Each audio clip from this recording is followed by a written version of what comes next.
What happens when a content creator, someone with millions of followers, decides to use their platform as a weapon? Not only against trolls or content creators he doesn't like, but also against regular people who dare to criticize them. At this point, you're totally Here's the thing. We're going to get your IP address. We're going to find out your information. We have forensic, digital. Ethan Klein has an interesting life. You know, go to work and hit the live button in your studio decked out with thousands of dollars worth of film production equipment. Producers left and right to chime in sometimes and hit the technical difficulty screen to save your ass when you say a few things you shouldn't say. I don't know why I thought that. Apparently she did not have sex with Destiny, although it...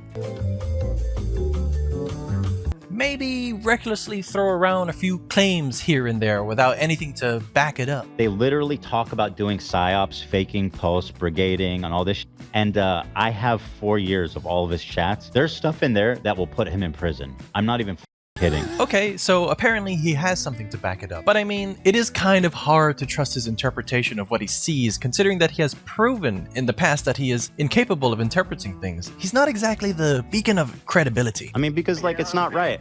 Like you think you're being the good guy and like you're just being a fucking bigot, bro. The person he was claiming had sex with Epstein was Denims, by the way. Oh God. Oh, gross. Oh, and also spread misinformation. Yeah, the I have his logs that'll land him in prison. I think is about Bad Empanada, Information to your massive platform as you please because you don't like someone. That's what bad Hezbollah is. It's like a meme. Hezbollah in Hebrew means propaganda. It's like a weird slur that people started picking up, calling just like Hezbollah means like a lying Jew, essentially. It's funny. In this live stream from last night, he mischaracterizes the podcast, proving his interesting imagination. Apparently, Hezbollah means lying Jew, which clearly indicates anti-Semitic implications. Oh, but just so you know, guys, Ethan's telling a lie here. It's just a card Ethan loves to pull at every chance. Something to critique about me? You're an anti-Semite. Hezbollah actually comes from the Hebrew word for explaining. Matt Lieb, a Jewish man himself by the way, clarified this on his Twitter. You can also just find this out through any Wikipedia or dictionary. And after that, maybe also... It's also the terminology that the Israeli government has landed on in terms of doing information warfare. That's the crazy part about it, is that it's not about like intentionally lying or whatever the fuck Ethan is saying, but it is precisely what like it is what the Israeli government hands out to organizations that go and give it out to, you know, campus protesters that are protesting for Israel. It's documented and deliberate. It's not like even sheltered or hidden. It's not like some secret conspiracy. It's just like openly what the Israeli government wants young Americans to do, specifically young American Jews. Also drop a few bits of information to kind of suggest to your audience that you should go and tell a company, sponsor, or community that you come from the H3 podcast, if you know what I mean. This guy, Matt Lieb, he works for Good Mythical Morning. This guy is... Well, yeah, the craziest part about this is that like Ethan would be like, I'm not a Zionist, or then we'll turn around and be like, but all Jews are Zionists, and if you were talking about Zionists, you mean all Jews. But then literally will do the exact same thing that the Canary Mission does. Okay? Straight up fascist groups immediately be like, this guy works here. This guy works there. I'm going to dox random predators. I'm going to try to do fake lawsuits, like ridiculous, frivolous lawsuits with the hopes of getting your background information so I can dox you and then keep telling all of your friends and family that you're a anti-Semite. It's insane. Yeah, it's mental illness. No, the mental illness in this circumstance is Zionism. That's what it is. That's the real mental illness here. It's not like an additional different kind of mental illness. I'm sure, you know, there might be extra problems there as well. But yeah, this is when you are hopped up, when your brain just gets broken by fascist ideology such as Zionism, you start behaving in this way. It rots your brain and you think that you're wokely on a conquest against anti-Semitism. This guy works for Good Mythical Morning, acting like he's wholesome. He's evil. I mean, he is just a disgusting fucking piece of shit. And I think it's... I will not stop until everyone that has hurt Israel's feelings is fired from their jobs. Okay? I will not stop. Insane that... I mean, this is a guy who also actively petitioned to deplatform me, and when it didn't work, he lost his mind even further. Good Mythical Morning and hire somebody. I mean, it works. Your fans show up to the brigade. They just aren't the sharpest. Please watch the latest HT video and do your own research on your employees and who they're platforming and endorsing the views of. I hope Good Mythical Morning isn't condoning this behavior. Dude, seriously? After everything he has been doing to you put him on the show today? Bad Empanada Fan Club Council meeting. Maybe get Bad Empanada on tomorrow. His tools in the shed, though. You fool. He said that he works at Good Mythical Morning. He's not a guest. He's been working there since 2019. You've blown our cover now. I mean, look at this. They're brigading the video now. These are how many dislikes they got on a normal video. Yeah, always. It's always so suspicious. Whoever Ethan has in his crosshairs, they always, those videos, as soon as he talks about it, get mass disliked and mass comments. It's just everyone else is evil, okay? The guy who's operating a snark podcast, not evil. Everyone else actually that says, hey, man, why don't you do that? Why don't you stop doing that? Please stop doing this. This seems insane. Nope. Those are the people that are evil. And here is the episode that came out after Ethan said He works for Good Mythical Morning. This guy works for Good Mythical Morning. I mean, he is pro-terrorism. He's evil. He is just a disgusting fucking piece of shit. Look at how many dislikes they have now. And the comments. And then, for good measure, I'm sad to say it, but I don't think I can continue supporting Good Mythical Morning with what has happened regarding ML, Matt Lieb. I don't think Red and Link are bad people, but this seems like a very unwise choice to continue their work with someone who is willing to platform harassment and lies. Why is your employee platforming pro-terror content on his podcast? Yeah, dude.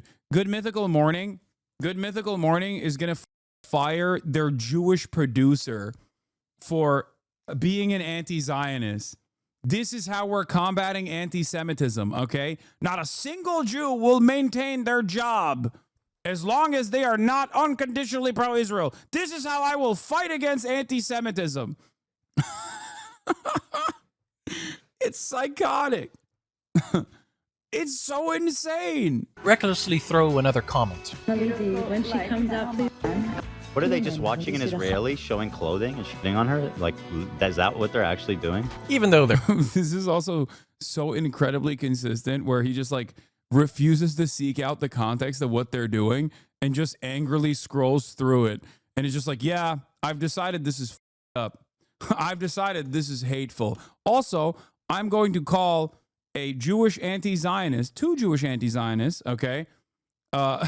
Two Jewish anti-Zionists, token Jews.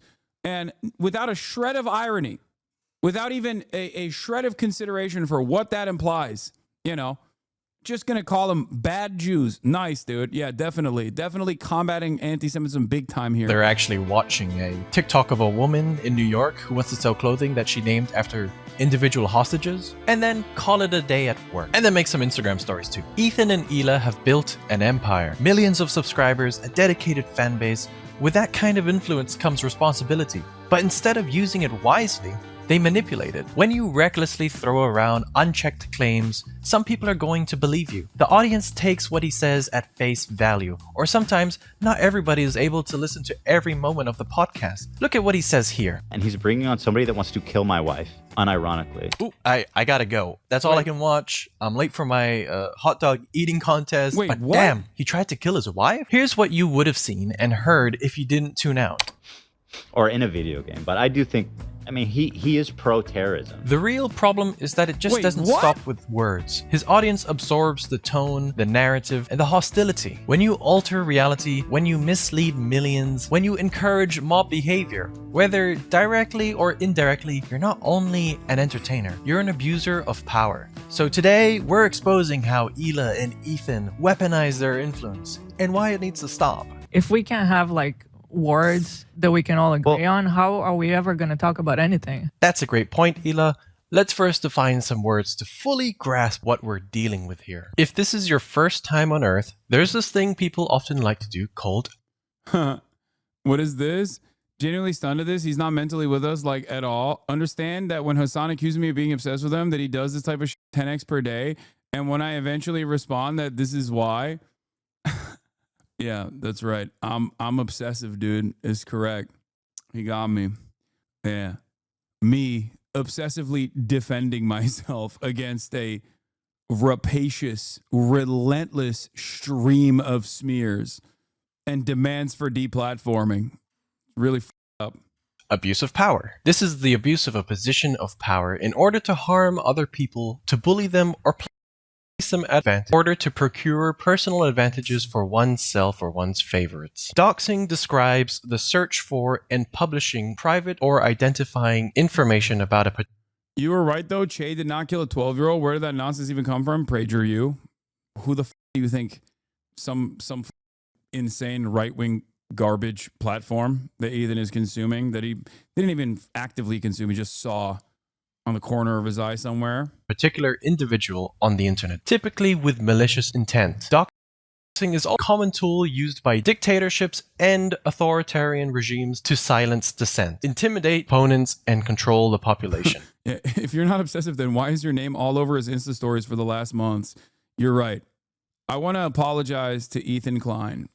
I want to apologize to Ethan Klein for existing and also being an advocate for Palestinian emancipation, and doing that was obviously a mistake, because that caused them to basically do an Instagram story on me every single day and then talk about me on every single podcast, and even hire new employees that apparently also actively about me and my political positions. Like, basically just reformatting the show in a way where we're just going to sit there and lie about that either Hasan is saying, or lie about political issues that he cares about. You know, I'm sorry. I'm sorry that I was looking like a snack, and that caused you to lose your mind a little bit and talk about me basically every day. Just to be clear, I am just defining phrases here. I think he just needs to take a break. Ethan frequently makes petty and accused. I'm so obsessed. That's why Ethan took his content flop and brought it onto Twitch and has just been cycling it on repeat to like 20 people every day to an increasingly smaller audience of people as his follower count diminishes. Accusatory remarks about Hasan, some of which veer into exposing aspects of his private life. He tries to expose that he might have a secret girlfriend, or how he is certain he has a housekeeper that he doesn't pay appropriately to socialist standards, and also that he communicates with her over. Also, the part about this that he deleted because he was like, because his fans yelled at him over this. But the other side of this, oh my God. The other side of this that is so insane is that he only talks about this stuff when there's going on in his life. Like, he was being sued by his maid. So he's like, yeah, guess what, dude?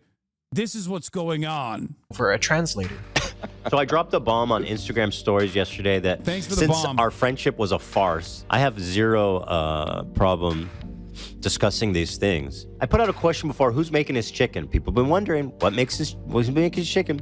His fans and supporters say it's his mom, which is they really think his mom is just slaving away all day. A grown-ass woman with a job. For someone who claims to watch enough of my content, I find it rather shocking that Ethan didn't hit me on what actually he could get motion on, which is that I'm a serial abuser of Uber Eats. Okay?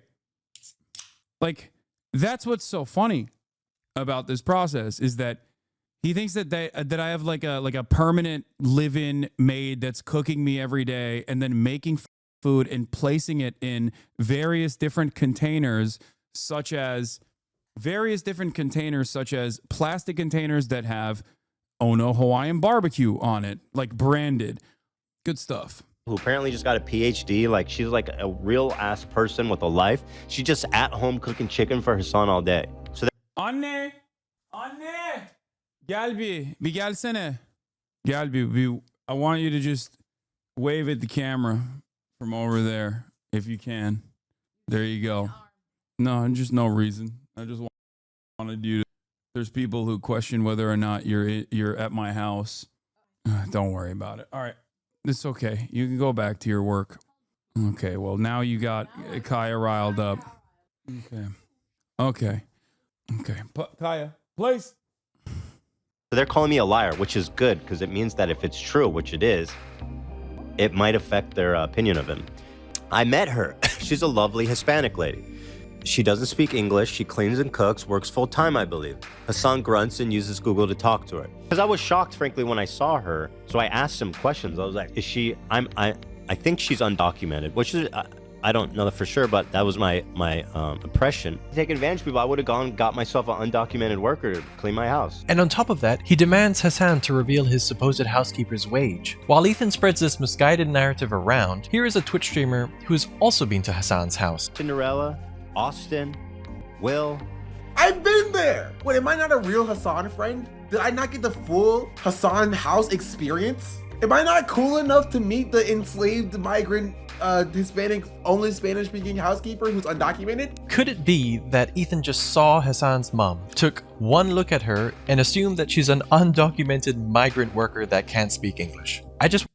My suspicion on this, because I asked my mom about this, I was like, were you there? Did you meet Ethan?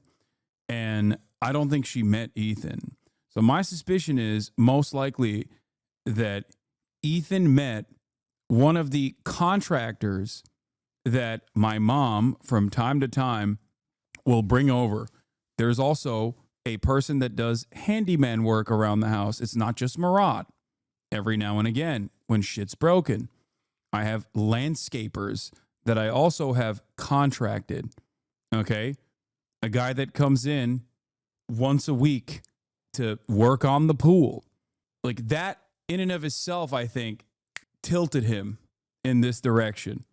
Just want to quickly say, I have been to a Turkish household before, and yes, it is absolute that a Turkish mother will cook an entire meal for their child. Yeah, but the notion that my mom isn't around or isn't cooking me meals every now and then is ridiculous. Genuinely. Even when their son is like a fully grown adult. But that isn't the point. It isn't about whether Hasan has a housekeeper or not. Maybe he does. Who cares? The real issue is that Ethan is spreading a baseless claim, prying into Hasan's private life in bad faith. Personal matters like this aren't public property, and being a public figure doesn't erase someone's right to privacy. How does it feel to have a mom who loves you? I'm very fortunate. Your mom was literally bringing in people off the street during the fires? Yeah, I know. She was trying to do that. Hey, it's me, your plumber. You got to stop stuffing paper toilets into the tower, is clogging the pipes. It's also crazy.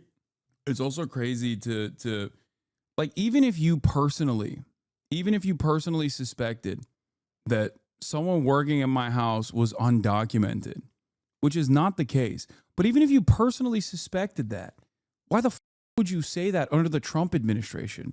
Are you insane?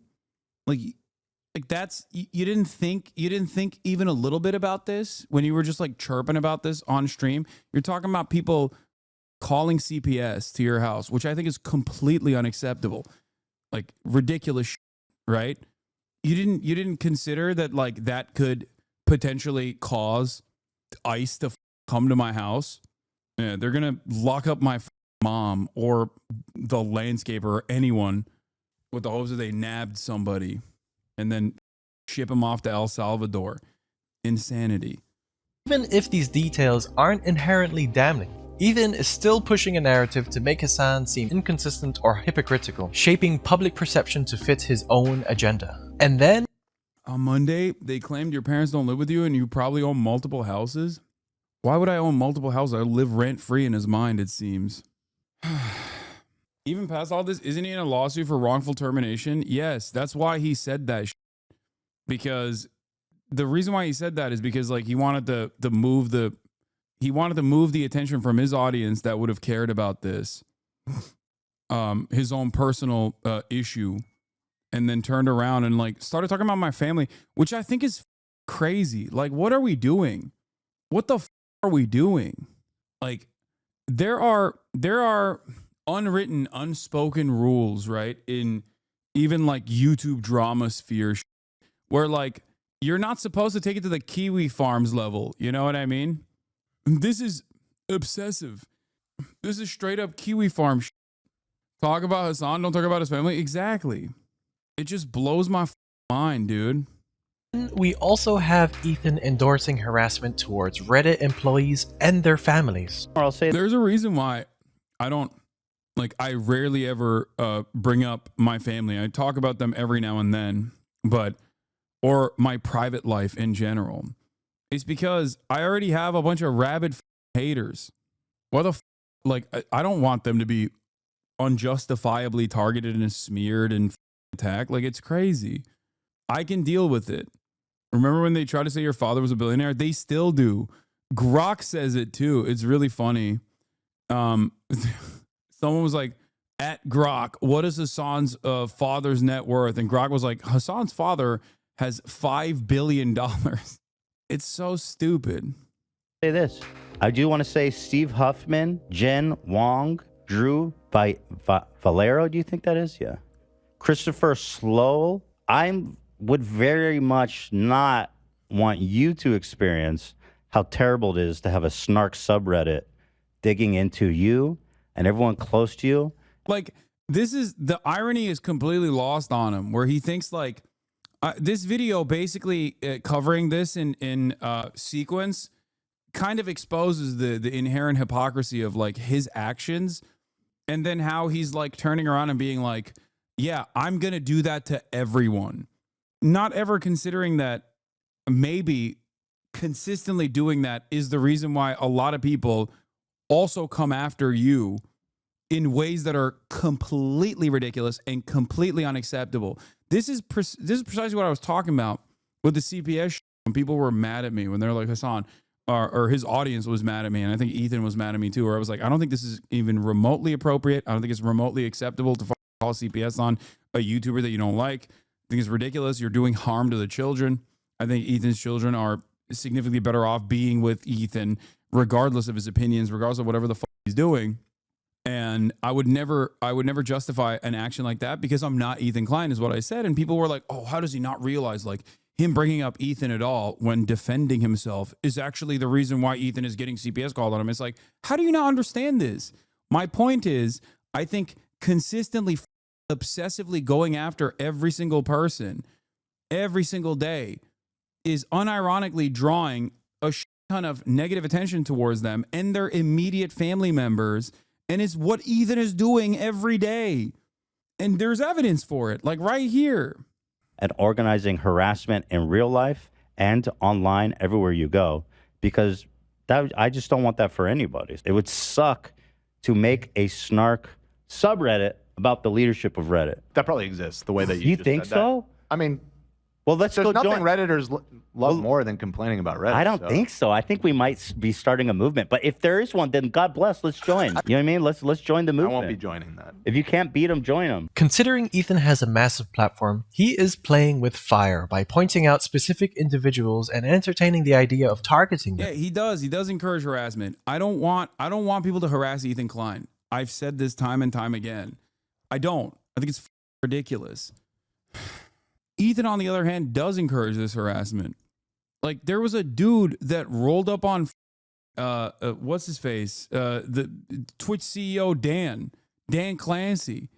And he posted the clip on his Instagram. You're rewarding people for going out in the real world and just like targeting your enemies, dude. There's a million CEOs that you could be making out to be an enemy before you arrive at the CEO of Twitch, okay? Holy shit. That is insane to me.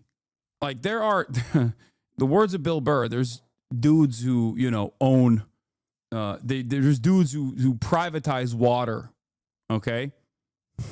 There's healthcare CEOs out there, and his gripe is with the CEO of Twitch. The passive It was a lady, sir? Oh, I didn't watch the video. I just saw.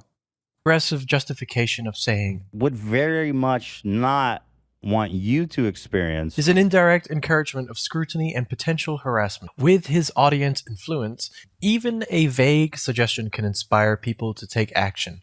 Whether There's like actually anti-Semitic CEOs that own social media platforms. Elon Musk. Like, Elon Musk is now a part of the federal government. He is literally a Sig Heiling neo-Nazi who owns Twitter. Okay? And instead of talking about that guy, you're like, you know who is the real, you know who's a real anti-Semite? Dan Clancy. Why is he anti-Semitic? Because he won't deplatform people that I want him to deplatform, even though he does deplatform them sometimes. But even then, it's not hard enough. Whether he explicitly commands it or not. This was sent to my sister today. She's 16 years old. They haven't slowed down. This is the type of shit my family receives every single day. This is a form of intimidation rather than constructive criticism. Encouraging a mob mentality can incite people to actively participate in targeting individuals. While Ethan and his fans may argue that this isn't doxing because the names were already public, the issue is how he framed it, which is problematic and falls into a gray area of targeted exposure, a form of soft doxing. Just because something is publicly available doesn't mean it's ethical to broadcast it in a way that could lead to harassment. Executives at Reddit aren't the same as celebrities or politicians. They likely don't expect or want their names amplified in a way that could lead to direct targeting on a personal level. Not only does he dox public figures, but he also doxes private individuals. On the 27th of February, Klein posted a picture of the David Starr tattoo. One person wrote, "I used to watch you when you had only 15k subs. Glad that's behind me. Enjoy hell." Ethan then went live on his podcast the next day and scrolled through her comment section as content. I'm obsessed with you guys when you only had 15k subs. Glad that's behind me. Enjoy hell. This guy's for real. Look this guy up. Enjoy hell. He said enjoy hell. That's halfway there. He's not. Oh yeah. Yes, he's a real guy. Blocked him 'cause he's not showing up for me. Here he is. If anyone, let's see if I know, can identify him at all. Which one's Joe? Let's see. I think it's this guy. No, it is. Here, let me show you. That's him. Oh. That's him right there. Ethan then calls him an anti-Semite. Trust me, when I see an anti-Semite, I know I can spot him. Wow. And indirectly Yeah. Well, he says I'm anti-Semitic as well. So he tells his community to find out where he works and tell his boss and family about it. I don't know if any of you guys know him, but certainly anyone who would employ him or probably even his parents would be pretty disappointed to see that, although who knows? This is a clear abuse of power because Ethan is leveraging his massive platform to dox, humiliate, and potentially endanger the private individual over a social media comment. Now, even when the last two words of his comment are not the friendliest of messages, does it justify Ethan's reaction? Ethan knows that showing someone's Instagram profile on a live stream with thousands of viewers invites harassment. Saying, let's see if anyone can identify him at all, is asking your fans to investigate and expose him. And because his audience has a history of dogpiling people he calls out, this makes it an intentional act of incitement. This is a thinly veiled call for his audience to dig up personal I mean, information. it's not even thinly veiled. If you ever did something like this, you would lose 90% of your audience and be banned immediately. Yes. And the very same drama slop tubers that refuse to ever talk about Ethan or only talk about Ethan and defend him because he's coming after people like myself that they hate more than they even hate Ethan would be writing an endless torrent of articles about how I am the worst villain that the internet has ever seen. Now, of course, I wouldn't do that because I think that's up. Okay? Because I think it's up. I think it's wrong. It's wrong to do that. Okay? With great power comes great responsibility. I think that you have a finite amount of time where, you know, you could be doing things, especially on a broadcast. They try to compare you pulling up logs, but whenever you do that, you always, when I pull up logs, one, I tell people not to dogpile. And secondly, they're anonymous. There is no equivalence here. I don't actively go like, oh, I wonder where he lives. Let me go find his place of employment. And also, on top of that, the people whose logs I'm pulling up are people half the time being like, I'm going to shoot you in the head. Like, you defended me after me calling me woke of the day? Yes. I don't go after personal details, try to figure out where this person lives, and then actively choose to find their place of gainful employment to get them fired from their job. I think it's very dangerous, regardless of your political perspective, to just like serialize this kind of content, to normalize this kind of thing, to serialize this kind of content. And I don't know. I wish that I wish that they would stop. I wish that he would stop. That's what I've been begging for from the jump. And not because I'm like terrified of his worldview or his opinions or I'm sheltering my audience from his perspective or whatever. It's something that you guys have heard a million times over. I've also openly stated that I would go and I would debate him in person, so we can't clip context in person. And he doesn't want to do that because he knows that if he were to do that, he would look very stupid because, like it or not, aside from this kind of that he's doing, he also is not very knowledgeable on the issues he speaks of. And it's not just me. He can have Bad Empanada on. He can on Bad Empanada if he wants to. He can have Matt Lieb on Matt Lieb if he wants to. There are plenty of people he could talk to that are still significantly more knowledgeable on the issues that he tries to speak out on than himself. Encouraging his fans to contact his boss and family is a direct attempt to ruin his life over an edgy comment. And what makes this... The other side of this, of course, is that like I don't need to do much to make him look silly. He's doing that all on his own. All the more unsettling to a personal level, he begins to look at his mom's pictures, dragging innocent family members into the situation. Here's his mom. I'm not going to clip that for her. I'm not, you know what? F him. This is what you... Here's your mom. I wonder if she knows what you do on social media on your free time. You love your mama. Good thing she's not Jewish, hey, Joe? I love it. I love it. So anyway, best of luck to you out there, Joe. I don't know who you are, but you're a fucking asshole. And shame on you. Yeah. And look at his eyes at this moment. I mean, this is quite irrelevant, but look at how he is hyper-focused in, with vacant eyes glazed over this guy's mom menacingly. The silent moments are deafening, and that occasional... I love it. I love it. It's just unsettling. You could submit that clip for an audition to be an antagonist in a movie like No Country for Old Men, and you would get the role. The original comment, while harsh, is still just an Instagram comment from a random person. Ethan, a multi-millionaire with millions of followers, is punching down hard on someone who most likely has zero power or influence. So this makes Ethan's behavior even more blatantly abusive because he publicly defamed a random person, dragged innocent people into it, incited career and social consequences, and potentially endangered someone's life. This is doxing, and for those that believe it isn't, because once again, his profile isn't private or wasn't private at this moment, you have to understand that Ethan's intent was 100% to expose. Actively highlighting his profile in images, zooming into faces, and identifying persons brings attention to personal details that wouldn't normally be so widely seen. It turns a private individual into a public target. He is actively digging for anything that could identify the person. His crew member managed to identify something recognizable and the location that particular thing is in. That he's in front of, that's in... Is that right? Yeah, it's at the... This shifts it from casual browsing to an invasive search for personal details. And Ethan is indirectly suggesting to his audience to investigate further. Even without explicitly telling them to harass the person, it often leads to harassment or threats, which is just what happened. Here is a lovely DM he received from somebody. So shout out to Ethan Klein that my mom, who is an art teacher at an impoverished public school, has to deal with this.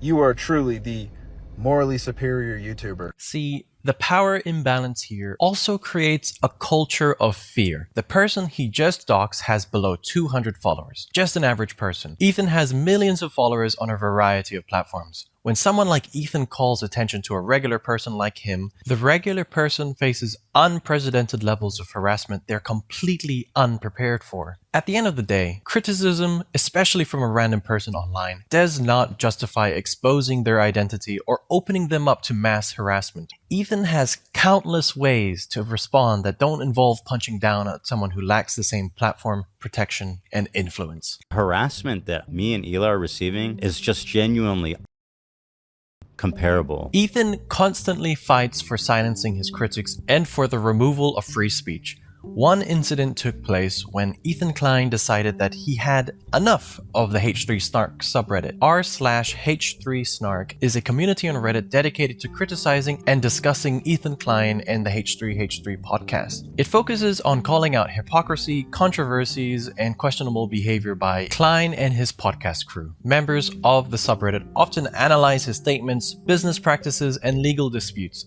sometimes with a critical or sarcastic tone. Can you find hateful comments on there? Probably. But you know where I found tons of hateful comments without even having to scroll down much? This place. This freedom of discussing such topics would soon come to an end when Ethan posted this on his Instagram story. I can't wait till I find out who the snarkers are, because I'm gonna sue them. He threatened to sue the mods of the subreddit, claiming defamation and harassment. Listen, guys, at this point, you're totally fucked. Here's the thing. There's a subpoena that's going to come. You can't erase your data. Even if you didn't log in, we're going to get your IP address. We're going to find out your information. We have forensic, digital. It's all part of a lawsuit. Saying this was a happy birthday cone on is crazy work. Just like, it's cartoonish. Like, we're going to do forensic data analysis to figure out who has ever said a mean word about me is a crazy thing. Suit that's going to drop in about 3 weeks. What is this? I saw a clip that made me feel really sad about the path Ethan decided to go down instead of following what he says in the clip. I don't want to talk about this whole conflict anymore, really, at all, ever. And I'm frankly also thinking about putting something that I need to discuss with Hasan, but I do feel like I'm probably going to pause leftovers for the time being. You know what I mean? Okay, Ethan. Because you know what I mean? It's just, I don't want to talk about it anymore. That's it. And it sounds like a lot of y'all don't want me to talk about it either. Fair. So with all that being said, I shall go suffer at home in silence with worms infecting my eye sockets, and I will just sit at home and stare at the wall in silence and in dark. I think one of the craziest parts about this is that if he unironically stopped talking about Israel, like completely, if he was just like, I can't do this, you are the most deluded human in existence. I hope your downturn continues, bucko. Thanks, bucko. If a perfect victim confronted him, would it be enough to break through? No, I don't think so. My man said bucko, dude. That's crazy. Up yours, woke moralist. Anyway, if he had unironically stopped talking about Israel and like tuned that shit out and just went back to goofs and gaffs, I'm sure that he wouldn't have like kept getting pushback from his audience that were like obviously at odds with what he was saying and were tuning in expecting him to basically like change his trajectory and his commentary on the matter. But instead he just kept doubling down, KFC double down style every day, you know? And now it's just like look at this. Look. What happened? Did Asmongold just sign off or something? Is that what's going on? Or the rape apologist who thinks America deserved 9/11. How's your boyfriend Luffy doing? It's like awesome. That you guys are going to fucking love. I cannot wait. I am so excited. I am giddy to share this with you guys. But let's be real, this isn't about justice, it's about control. Legal intimidation isn't a new tactic for you. Wait, we're getting a bunch of silly comments. Hold on. Let's go to YouTube. Where is it? Nope, nothing there. So maybe not. Usually when I get a new flow of comments coming in from a place, like it's either Asmongold or Ethan Klein, but it doesn't seem like he's made a video. Oh, what in the actual oh, he did. Never mind. 109,000 views 47 minutes Jack ago. Chipsess, what is this here? Sue him, really. I mean it. Hasan is just angry that Luffy is no longer in One Piece.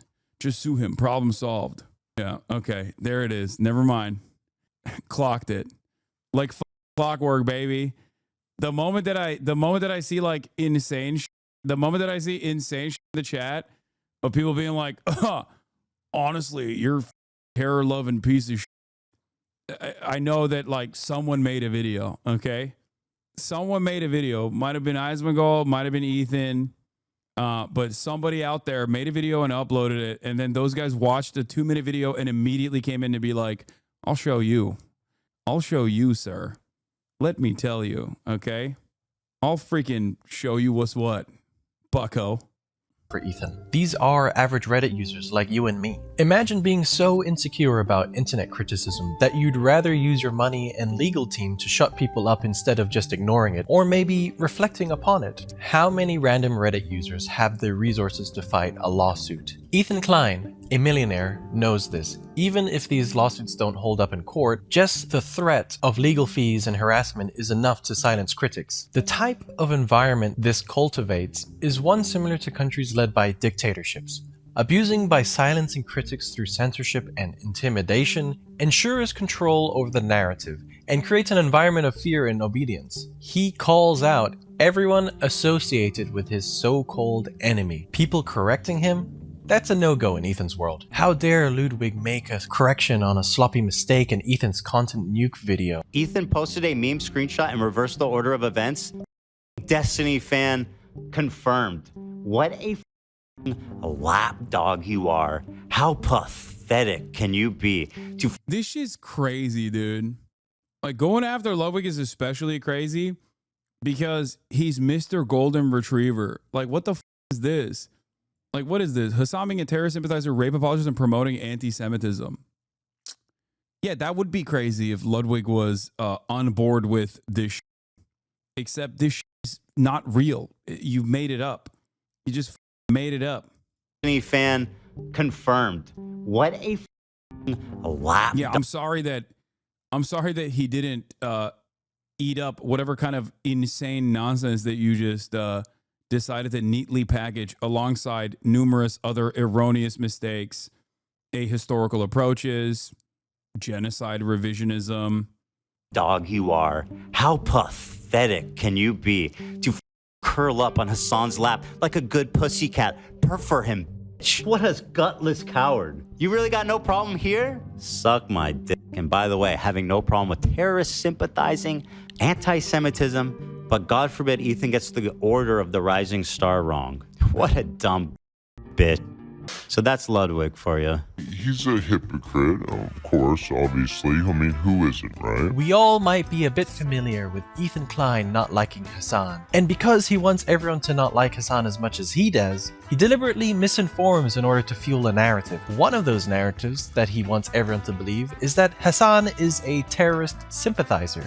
So, in this segment of his content nuke, he distorts what Hasan covers here and also deliberately leaves out some footage. They take it over, and they tell the people in the ship, usually like mostly Filipino people, Filipino crews, and they're like, all right, well, we got no problems with you, but you're coming with us. Ethan then criticizes what he says. What an incredible way to characterize having a gun in your face. Hasan is asking us not to believe our own eyes as we watch terrorists hostilely kidnap the crew. And claims that they have been... Why would I not show the video? Why would I show the video and also explain this if I was trying to shelter you from the truth? I would just clip it out of context like Ethan does. I haven't seen this part of the content nuke yet. MIA for a year. And once again, the crew is still MIA for over a year. Prisoners to a terrorist organization. But don't worry, guys. Hasan says they have no problem with them. However, these people did in fact say this to the hostages. And it is not true. Yeah, the rebels told them in broken English that they weren't pirates and they weren't looking for money. They just wanted to stop the war in Gaza. That they've been missing for a year without updates, as the kidnappers let the Red Cross, a global humanitarian organization that provides health services and operates in conflict zones, came on board twice by September 2024, 5 months before Ethan's video came out. He shows the headline of this article. When you scroll down on the same article, you only need to read a few lines until you see this. The seafarers, some of whom have been at sea for nearly 2 years,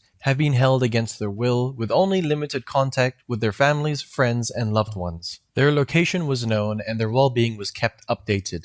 This information isn't hard to obtain. All hostages were released alive 1 week and 2 days before Ethan published his content nuke, which is plenty of time to fact-check your hardly worked-on information bomb. Why didn't he know or correct it? It kind of... Perhaps because he was omitting key details. Was it because he didn't know and he just didn't do his due diligence before releasing this, incredible video filled to the brim with erroneous claims, misinformation, out of context clips that he didn't even gather himself? Because even on accident, if he had gathered the out of context clips himself, he would have recognized that he would have taken some of those stupid ones out. Spent months on this shit, made the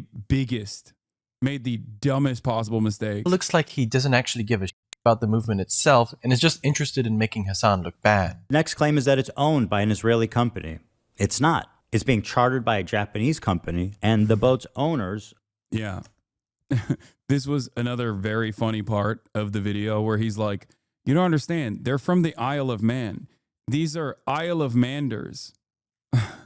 These are just a lot of, it's a seafaring nation, okay? Are registered in the Isle of Man. Not true. It's owned by Israeli tycoon Abraham Ungar. Takes 2 seconds to find that out. Or you can finish reading the screenshot Ethan showed. Ethan is right that the ship is registered in the Isle of Man, but the screenshot he shares states that it's owned by the Israeli tycoon. So, with a few clicks and clacks with a keyboard connected to a computer, a below average internet connection, we've just learned all this. Why misrepresent this? And now that it is declared that Hasan was right after all, what does that mean for Ethan's case? You want to fucking bring a ship through here? We're going to take it. So that's exactly what the Houthis start doing. And they're like, guess what, dog? No more trade to Israel. If you are sending ships into Israel, if you are owned by an Israeli subsidiary, if you're owned by an Israeli corporation, we're going to take over your ship. Guess what, bitch? It's our fucking territorial boundary, and we're going to enforce this until you stop doing genocide in Gaza.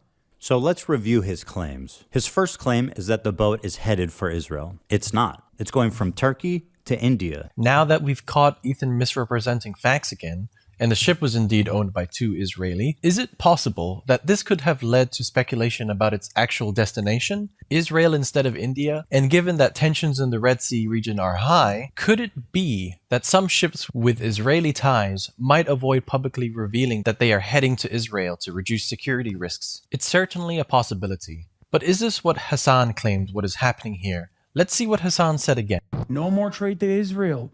If you are sending ships into Israel, if you are owned by an Israeli subsidiary, if you're owned by an Israeli corporation, we're going to take over your ship. You cannot fucking use this trade route anymore. Guess what? It's our territorial boundary, and we're going to enforce this until you stop doing genocide in Gaza. It is funny. It is funny that, like, did he put this in the video? People not understand that this directly contradicts what he was saying. The Houthis stated the Houthis themselves framed the hijacking as a targeting of Israeli. It's just crazy because it's like I try to the best of my ability, because of the endless sea of naysayers out there, given my position on a lot of issues are not exactly the most popular position, especially as it pertains to American foreign policy. I try to use my words very carefully. No, it's mislabeled. That part wasn't in. Oh, okay. He didn't actually put it in the context nuke. That makes sense, because I was gonna say if that's in it, then obviously people will understand what the context is. Affiliated assets in the region. In the past, they have stated that they would target ships or vessels tied to Israel, especially if they were in or near Yemeni waters or the Red Sea. Furthermore, Hasan talks about the Houthi strategy, which Ethan twists around. He takes it out of context. They're coming in hot with guns. Yeah, but you have to understand, this is a deterrence. Israeli society is going to start getting upset. They're going to be like, I can't get my treats. I can't get my Amazon Prime deliveries. What the f is going on? I hate this. Israel sucks. I'm leaving Israel. That's the goal. I find it disturbing that Hasan thinks that a slowdown of imports is going to cause Jews to flee Israel. 80% of Israelis were born there and do not have citizenship anywhere else. So where do you want them to go, Hasan? Back to Poland or back to the Arab country? Just a thing that I didn't say at all, but I'm glad that, he's like, oh, I guess you want all the Jews to die in the Holocaust again, I guess. Like, no. Israel sucks. I'm leaving Israel. That's the goal. By telling the Jews of Israel to go back where they came from, Hasan attempts to deny Jewish heritage in the Middle East. It characterizes them not as Jewish heritage of the Middle East, genocidal apartheid state. That is single-handedly a more anti-Semitic statement than anything that I could have ever said. Okay? Yeah, the Jewish heritage in the Middle East is just like doing genocide of the Palestinians. Like, what an insane thing. Yeah, I think he got you good, bro. You didn't even say or hint towards the word Jew, but he still picked out you saying Jew. He's just that good. He's just imagining me doing that. And it's funny because, like, if only Ethan knew what my perspective was on the matter, let's think. Oh, that's right. He knows I'm a one-stater. He knows that I want a secular state there. He knows that I want to afford all rights to the Palestinians that live there and also a right to return to the Palestinians. These are all perfectly moral, perfectly justifiable positions. Except the problem is, if he were to reveal that that is my position, he would have to also reveal to his audience that he has said that that would mean genociding all Jews in his mind. He thinks that giving Palestinians rights is the equivalent of genociding all Jews in Israel. That's what he thinks. He has literally said it. It's not like Mr. I'm pro-Palestine hasn't said these things. He has openly said these things. Indigenous, but as white colonizers. This is despite the fact that 60% of Jews in Israel are actually native to the Middle East. The part where Hasan talks... Native to the Middle East. Not even native to the Middle East, okay? The MENA region, all the way, that spans all the way to the Levant. Now, historically speaking, how did Jewish people get there? That's a great question. You know, obviously, it's because under the Ottoman Empire, the Ottoman Empire was considered a much safer, a safe haven for Jewish people. And secondly, native to the MENA region doesn't mean native to historic Palestine, okay? Native to the MENA region does not mean native to Palestine. Jews are not monolithic, and neither are all Arabs. About what led to the Houthi attack is left out by Ethan entirely because it is not quite convenient for Ethan to have Hasan cover a story about an act of resistance against Israel when trying to make Hasan look bad. And they're coming in hot with guns. Yeah, but you have to understand, this is a deterrence, right? So, like, their goal is to film it and show it to the world, so, like, other companies that don't want to risk having this happen to their product, having this happen to their ships, literally are like, okay, we're not going to use the trade route anymore. All of a sudden, if you don't use the trade route, trade gets more expensive for the West. All of a sudden, if you can't use that trade route, the Israeli port is going to get bankrupt. Israel is not going to be able to get the materials in time that they, which has happened, by the way. One of the two Israeli ports have gotten bankrupted. Need for waging their war. Israeli society is going to start getting upset. They're going to be like, I can't get my treats. I can't get my Amazon Prime deliveries. What the is going on? I hate this. Israel sucks. I'm leaving Israel. That's the goal. The goal is to be like, yeah, your shit sucks. Okay, well then stop, doing genocide in Gaza. And it's funny, Ethan always talks about how comments and donations won't help Palestine and the cause. Creators for Palestine raised $1.6 million. That's fantastic. Literally negligible. They've received billions of fucking dollars. It's a good thing. Has $1.6 million had an outcome on anything happening in Gaza? Absolutely fucking not. Let's talk about real activism. Let's talk about enacting meaningful change. Total failures. Well, I wonder if this is a more fitting way to help the cause for Ethan. Also, here are a couple of examples of ships changing or hiding their route and destination. The Wise Honest, a North Korean cargo ship, was seized by the US in 2019 for attempting to smuggle coal. It had attempted to conceal its route and destination to evade detection. Chinese fishing vessels have been found employing North Korean crews, violating UN sanctions. These crews were concealed and transferred between ships to avoid detection, indicating deliberate misrepresentation of crew compositions and potential destinations. Ethan wraps up this section by trying to take away the legitimacy of Hasan's words. And they tell the people in the ship, usually like mostly Filipino people, Filipino crews, and they're like, we got no problems with you, but you're coming with us. We're taking over the ship. What an incredible way to characterize having a gun in your face. Hasan is asking us not to believe our own eyes as we watch terrorists hostilely kidnap the crew. Is Hasan asking you not to believe your own eyes? Was it not enough to stay true to the facts, that they indeed most likely captured the ship in international waters, but near their controlled territory? A year-long hostage situation for a seafarer is hard enough as it is. Did Ethan have to make sure to misrepresent facts in order to manipulate perceptions and strengthen his own argument? It would certainly help in appearing on the high ground and convincing others more easily, wouldn't it? This entirely unneeded situation was made more dramatic so people will finally side with him against his personal warfare against his nemesis, Hasan. One case of Ethan Klein taking it upon himself to push an unchecked claim as fact is one where he alleges that a rescued Israeli hostage was continually during her captivity under Hamas. He uses this story in his Hasan Piker content nuke as a narrative. But there's just one problem. Nowhere in her interview does she say this herself, never once stated she was sexually assaulted. Yet Ethan presents this as undeniable truth. Denims, a Twitch streamer that watched this segment of Ethan's content nuke live on Twitch, She questions the claim. Wait, wasn't this disproven? Was this clip from her disproven? Is he going to play the clip of her? This clip of her. But Ethan, instead of reassessing facts and claims, he reacts. How do you disprove firsthand testimony? First of all, she's a fucking bitch. Shame on you. You. How dare you? You say you fucking. No, he's wokely calling Denims a bitch. You don't understand. He's defending. He's wokely calling her a bitch. Support women, and you sit here and you fucking giggle and laugh at this girl who was raped, and then immediately you say, "I believe all women," and they say, "Oh, wasn't she lying?" This whole thing is so hard for Israelis to process it. You're not going to fucking acknowledge what just happened? She will, to say that she's lying. This is a disgusting human being. She's a vile piece of shit. This entire movement is rotten to the core. It is a joke. And yes, she is a fucking bitch.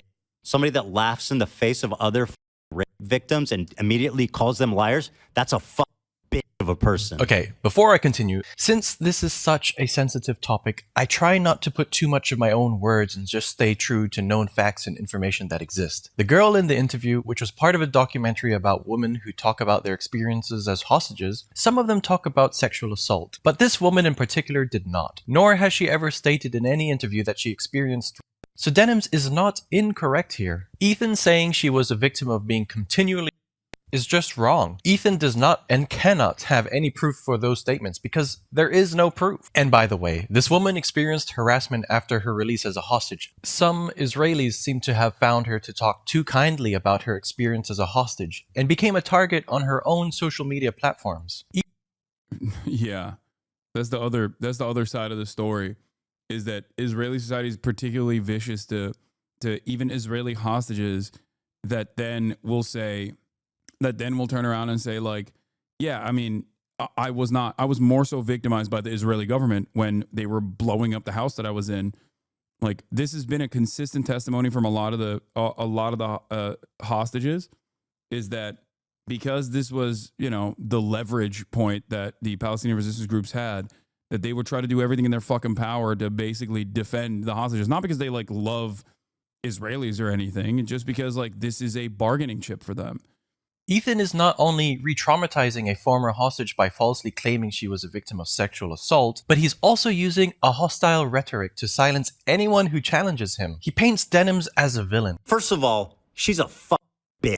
Shame on you. Fuck you. Misrepresents her reaction at this moment and smears her image. Somebody that laughs in the face of other fucking victims and immediately calls them liars, that's a fucking bitch of a person. All because she didn't agree with his claim. He also completely distorts her words. He now claims that Denims called this woman a liar, which she did not. Wait, wasn't this disproven? In reality, the only person spreading lies in this situation is Ethan. His refusal to engage in constructive dialogue or acknowledge the truth fosters an environment where misinformation thrives. His unverified and false claims not only damage his credibility, but also encourage a toxic culture in his community, where anyone who disagrees with him is targeted. Another case of Ethan and Hila twisting the narrative to how they see fit is one where Hila's potential collaboration with an artist was rejected for reasons unspecified. The artist I wanted to collaborate with decided, I don't want to be associated because I'm Israeli. Here's the quote. Sorry, I can't be associated with this company. Thanks for considering. I followed them for years, always.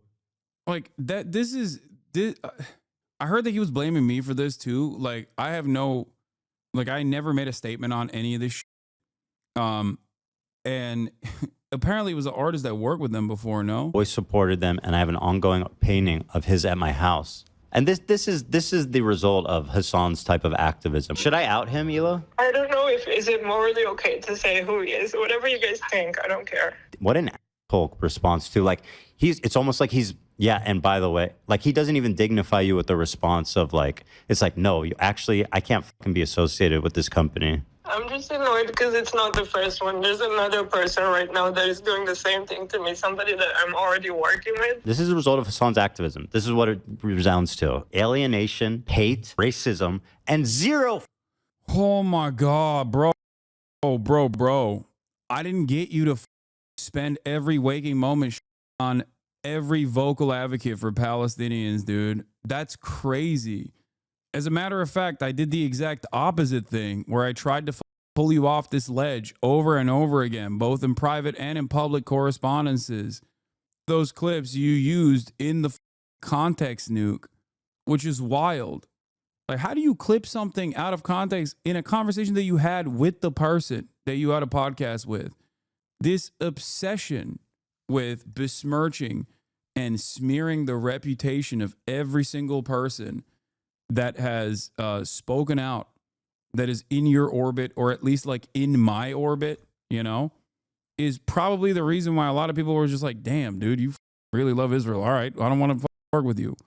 Like, that's what's so wild about this entire thing. He now denies calling Jewish Voice for Peace collaborators. In progress for people in Gaza. 0. I'm gonna think about if I want to blast him or not. I mean, because like it's not right. Like you want to, you think you're being the good guy and like you're just being a bigot, bro. You're nothing more than a bigot. And also, like, dude, oh, people have a personal distaste for me even after liking me for years. People have a personal distaste for me. Must be anti-Semitism. You know, no, dude, is what you're doing with your platform. If what you're doing with your platform is entirely negative against pro-Palestinian voices, yeah, of course people are going to think you're anti-Palestine. And I personally think that too. I do think that. I didn't used to think that, but I do now after a year of torrent of relentless smears. Also, just to not even dignify you with like a reasonable response. Just so short and fucking rude. What a bitch. Scumbag. Why would you blame someone for something because of where they were born? This is what racism is, but apparently it's totally fine all of a sudden. Yo, this is crazy. It's like an American. It's like somebody saying, I don't want to work with you no more. I knew you were American. I worked with you in the past, but then I found out that you think Jim Crow and I don't know, slavery was justifiable. Yeah, that's not because you're American that person is saying they don't want to work with you no more. Is because of your current position. With Israel, Israel's been doing a relentless genocide on the Palestinians for 16 months, nonstop, hundreds of thousands dead.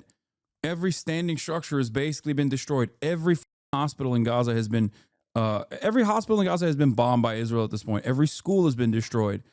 And in that process, if you're like still defending any of those actions, or if your only commentary on the issue is to constantly smear people who do attack Israel, understandably, justifiably, and terror jacketing them, constantly claiming that they're terrorists and claiming that they're anti-Semitic, then yeah, people are gonna understandably go, okay, this, I don't want to be around you. I don't want to work with you. Like this is ridiculous. It's not because you're Israeli or Jewish. It's because of your opinions. It's because of your perspective. It's because of your advocacy. And that is if that person said, I don't want to work with you no more because of your opinions on Israel. Because the reality of the matter is that person didn't say anything, it seems. I don't know the private correspondence, but it's wild. They're so delusional that if they think if I'm not the person that you want to associate with, then good luck in the world. Because like I'm as progressive, you know, I left Israel. I don't even live there anymore. Mm-hmm. I should be your model Jewish person. Like, why are you I should talking be your about best friend. Instead of addressing any potential reasons or questioning why this response was received, Ethan and Hila spun the entire situation into an attack against Hila for being Israeli, straight into playing the victim card when a situation doesn't suit them. Let's read what exactly the message said again. I'm sorry, I can't be associated with this company. Thanks for the consideration. Is it maybe possible the brand's rejection had nothing to do with Hila's nationality? Instead, it had everything to do with the growing controversies surrounding the H3 podcast and its declining reputation. Ethan has stirred up multiple public scandals. Companies are simply less interested in associating with that kind of baggage. Ethan and Hila have reframed themselves as victims, immediately jumping to the conclusion that this was purely because of discrimination of her Israeli. As someone who's new here, why did Ethan Klein suddenly go down the anti-Palestine route? Hardcore? I don't know, dude. I don't know. I don't know. I can only speculate, and my speculation is that he was at a moment of crisis where, as someone who had become more progressive over the years, he had cultivated an audience of very progressive people that also like to listen to goofs and gaffs and drama and they did not like what he was saying. They did not like what he was saying about Israel and his own personal fans, like people like Morgan, right?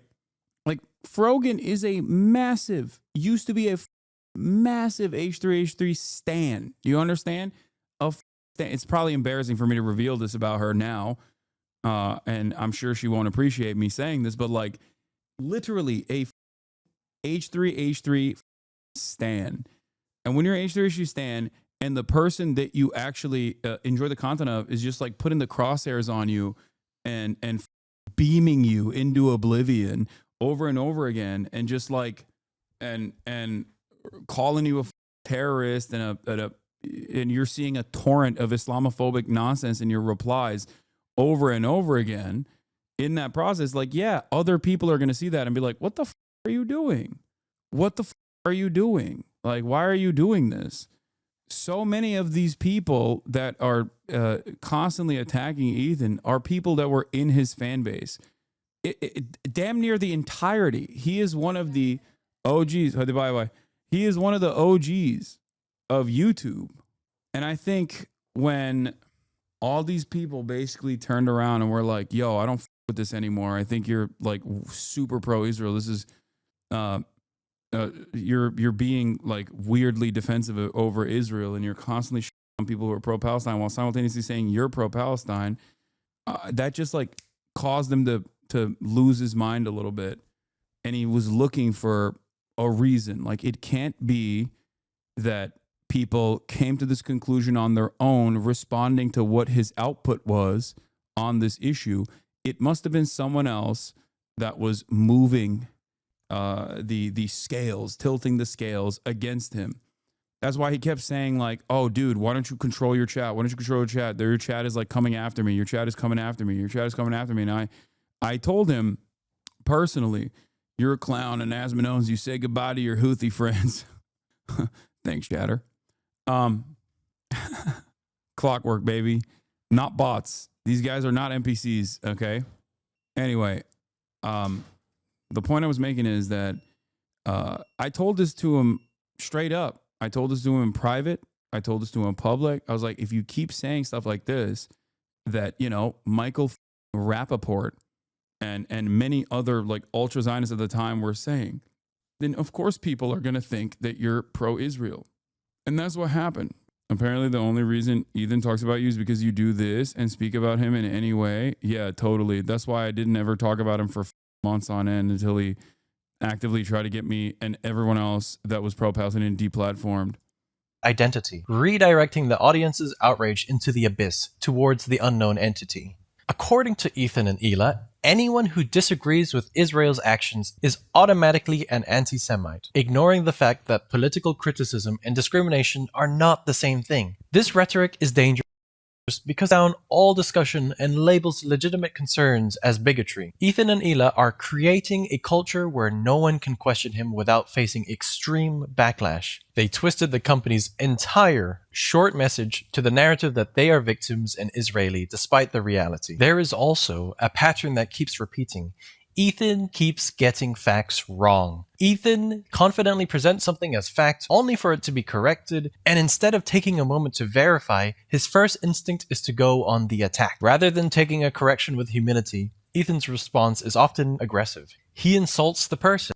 I have decreed, let it be known, that Denims is a dumb f***ing bitch. Calls him names. What a lapdog you are. How pathetic can you be to curl up on Hasan's lap like a good pussycat? Prefer him, bitch. Then, after the barrage of insults, sometimes, not always, Ethan realizes he was actually wrong. She is an ex-Destiny Orbiter. In fact, it's rumored, I'm pretty sure that they had a sexual relationship. I don't know why I thought that. I swear I read that somewhere, but that's okay. My bad. Apparently she did not have sex with Destiny, although I spoke out of turn. She did not have sex with him. She was friends with him. She benefited from him. She did not have sex with him. That is a fact. So I know I should apologize once again to Denims, the dumb fucking bitch that I hate.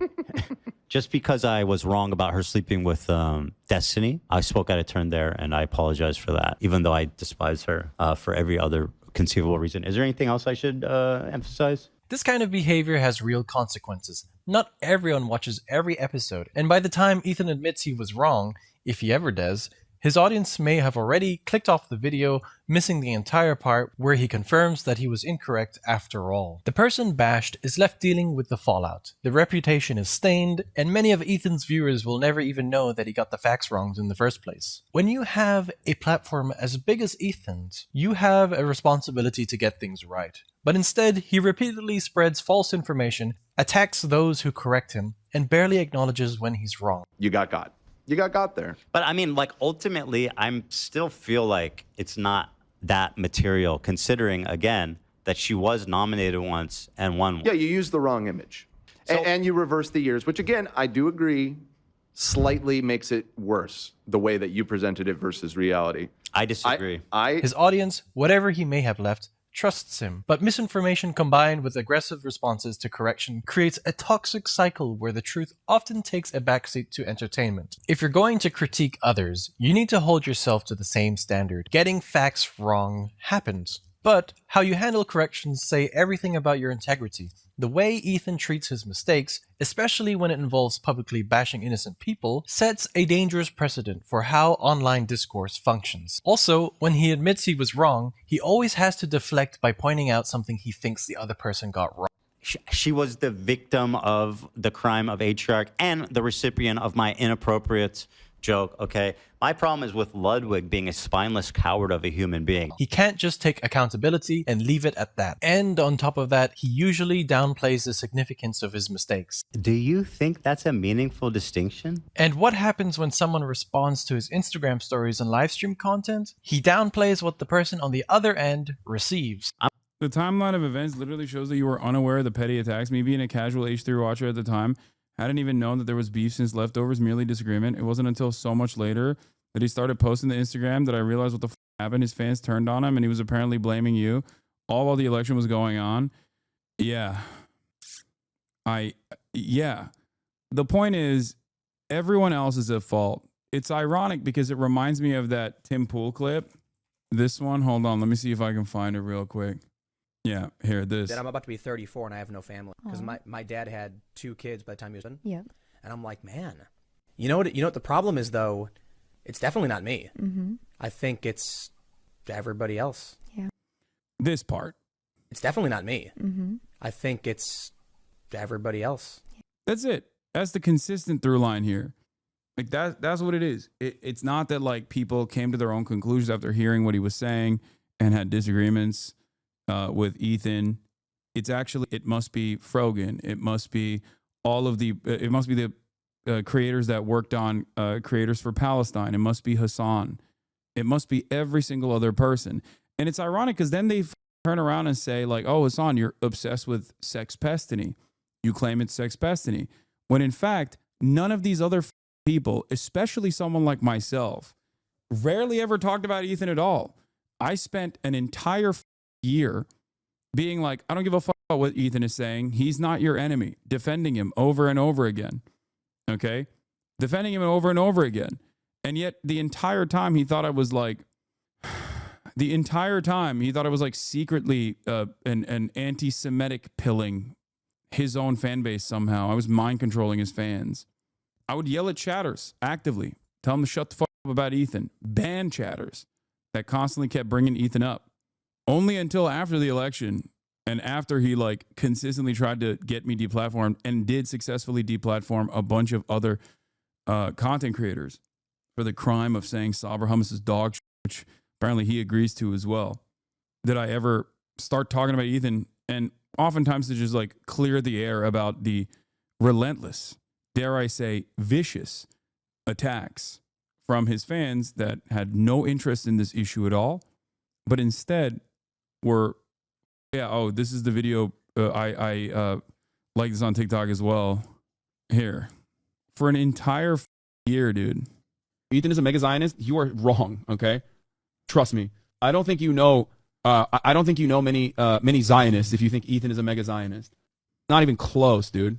Time and time again, I've spoken about how Ethan is not your enemy. A person who cries when a Palestinian child dies is not your enemy. Okay? He's not. I've said these exact words over and over again.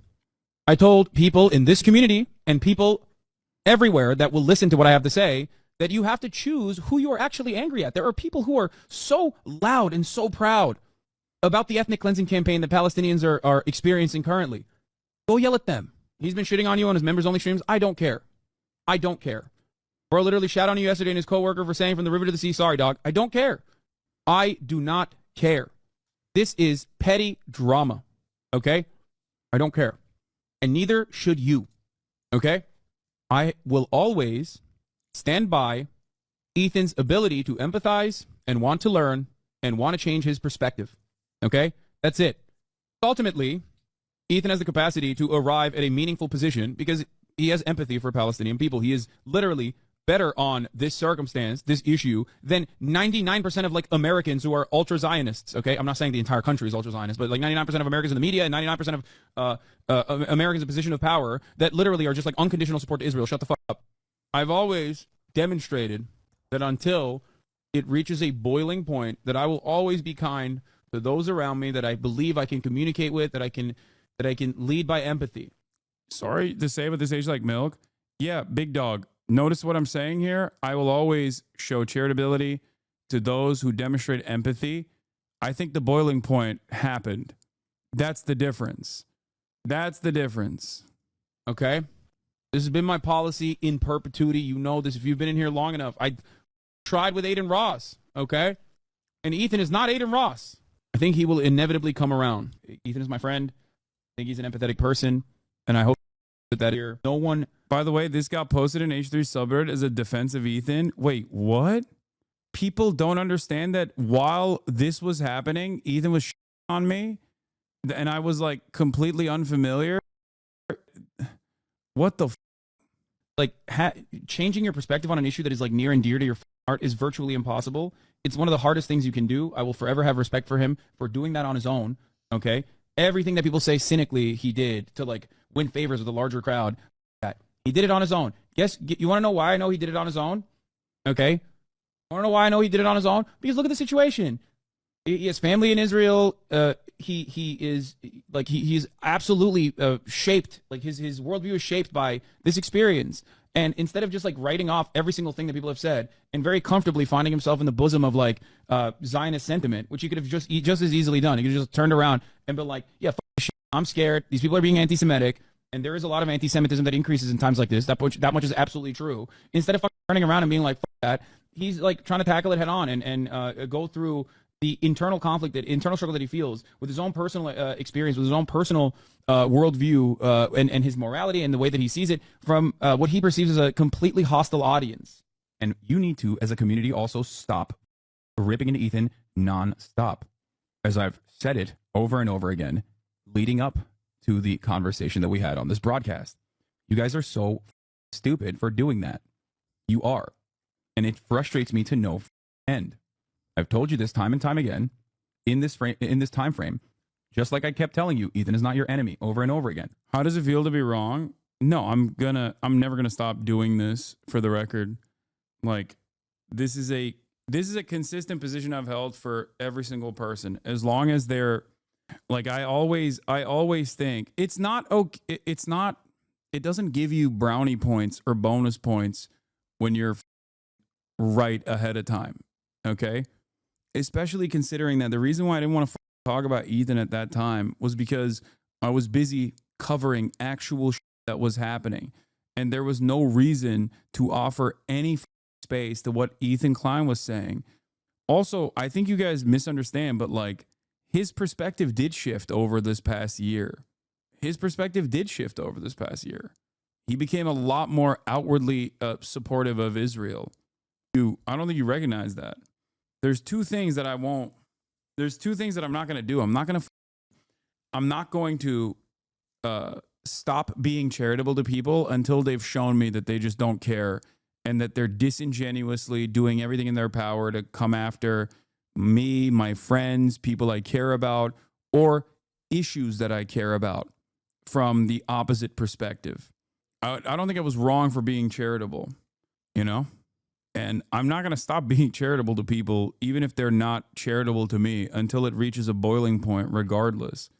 Because this community has grown to this size because of that principle.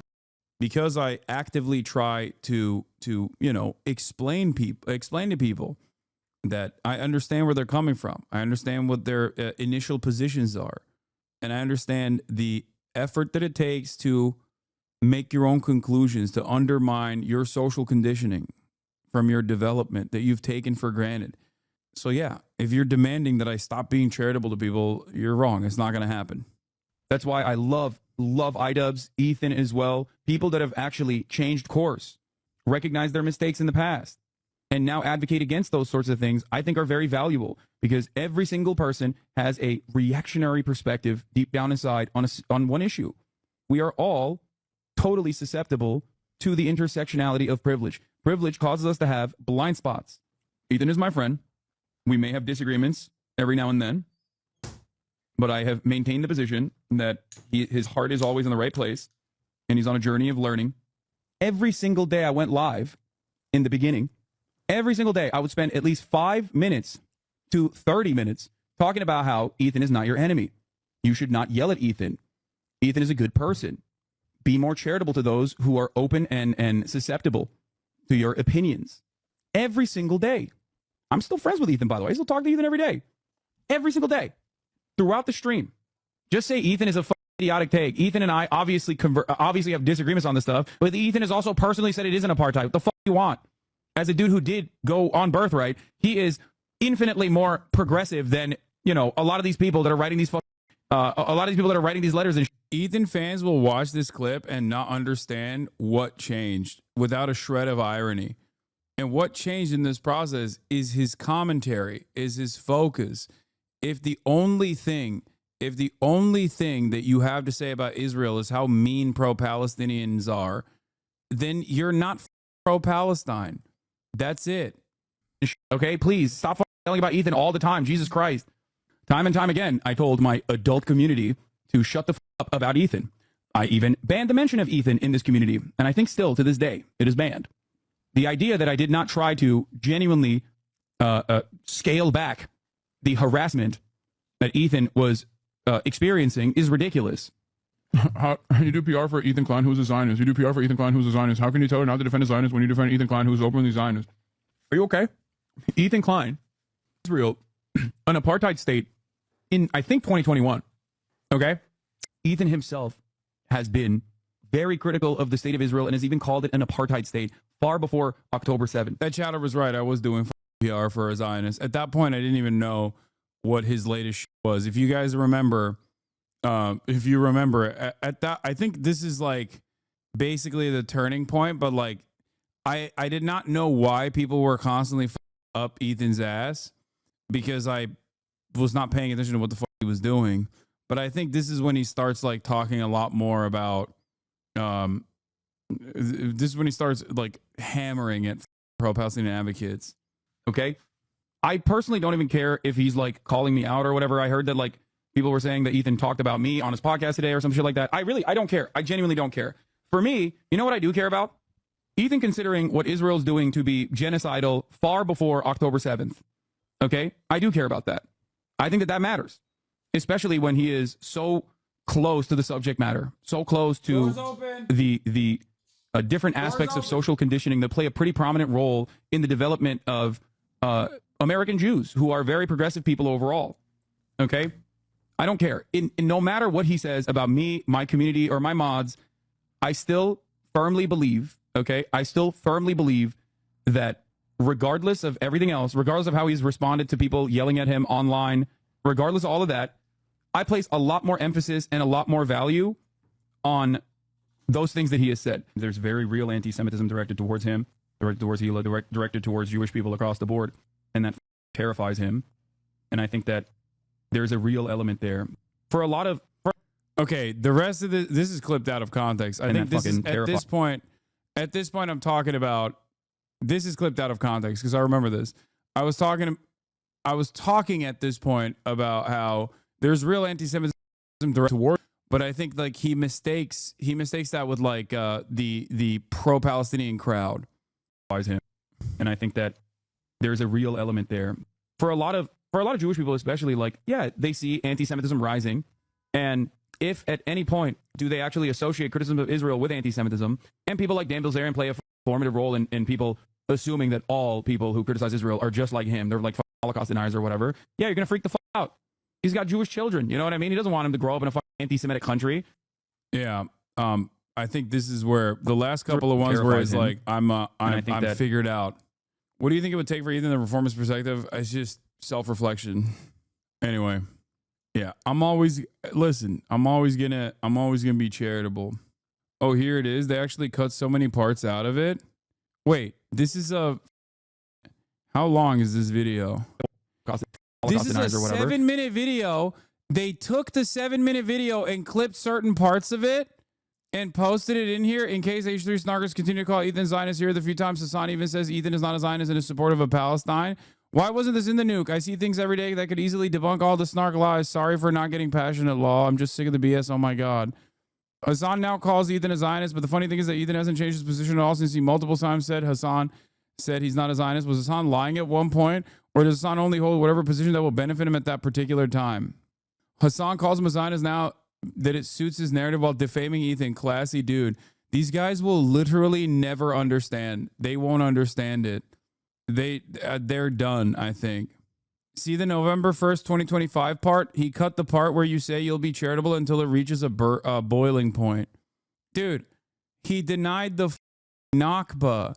He said that the real harm during the Nakba, which was a planned mass ethnic displacement event against indigenous Palestinians conducted by early Zionist brigades, was not the main evil that took place, but instead was all of the Jewish people, sometimes voluntarily, other times individually, personally leaving the surrounding region that is not Palestinian, by the way, just other Arab nations and North African nations to go voluntarily to Israel. He said that that was a bigger harm, a bigger evil than the Nakba.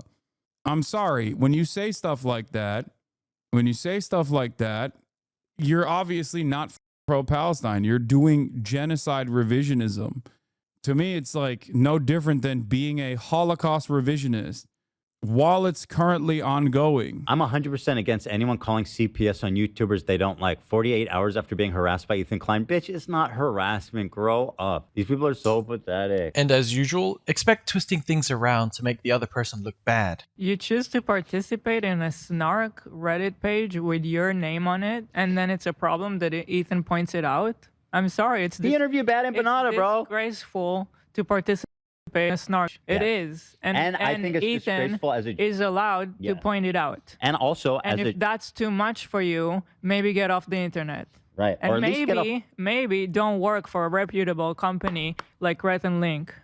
You don't deserve to work there. But Ela knows. Ethan did not only point out a Reddit post that speaks critical of Matt, he also posted this, and this, and this, and this, called him evil and a piece, and went on, making sure everyone and their mum has heard of where Matt works. Why did Ethan do this? Well, Ethan says it himself. And I think he should be fired, frankly. And I hope he is fired, because he's pathetic. She would tell her friends to back off. Isn't the whole point that you are saying difficult things, that you're taking the difficult stance? You're not. It's not about going along with the crowd and being like, I hate racists, guys. Aren't we all the best?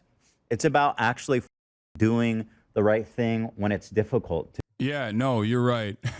Doing the right thing when it's difficult, as in join my mass harassment campaign against all of these creators that I want deplatformed for, one, being pro-Palestine, and then two, actively saying I'm out of my mind when I claim that those people are all anti-Semitic and successfully deplatform them.